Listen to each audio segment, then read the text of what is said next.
All right, now let's move on to this week's feature articles. Craig Cochran. Craig Cochran, that's right. Craig Cochran, of course, is a longtime Quality Digest contributor, and he's a project manager at the Georgia Tech Enterprise Innovation Institute. He's also the author of several books, including a brand new one right here from Peyton Professional titled The 7 Lessons Management Tools for Success. Great book. Now, in the book, Cochran talks about the story of B&C Specialty Products, which is a fictional company, fictional Georgia-based manufacturer faced with some not-so-fictional problems, things that we see all the time in the real world. Slipping sales, demoralized employees, declining customer satisfaction, poor overall quality, right? We've seen it a lot. The story of how they turned it around makes for an entertaining and a really enlightening read. It provides some practical advice for anyone who wants to see improvement in their own organizations. Okay, so we're going to talk a little bit more about the 7 lessons and how they can be applied right now with the author, Craig Cochran, who's joining us via Skype. Craig, are you there? I sure am. Thanks for having me, Mike, Dirk. Hey, Craig, how's it going, man? Doing fantastic. All right. Good, yes. Like your wall back there. That's pretty interesting. It keeps the evil spirits away. I guess. Very important. Very important to do that. Well, Craig, let's get started. Let's just jump off here, which are the basics. What prompted you to write this book? How did it originate, and why did you decide to frame your story in the way that you did?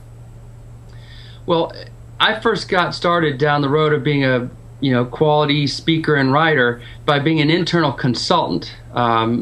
To the companies I worked for. And I think that's probably the most important role that a quality person can have as an internal consultant, not solving problems for people, but enabling other people to solve problems, kind of a consultancy role. So that's how the story is framed, a consultant going into a business and, teaching them how to fish, so to speak, helping them solve their own problems.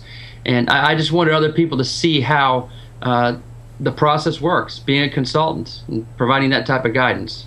And that's exactly how, again, when the readers out there, the viewers out there read the book, they'll see that it's framed in that you have a consultant that goes into B&C and begins to help them unspool some of these problems that they're having. And of course, according to the title, you present it through these 7 lessons. Can you quickly review what those 7 lessons are for us? Sure. They're very simple concepts. The 7 lessons are neglecting strategy, ignoring your true cost, managing in silos, treating customer complaints as insignificant, ineffective problem solving, hiring the wrong people, and not thanking your own employees.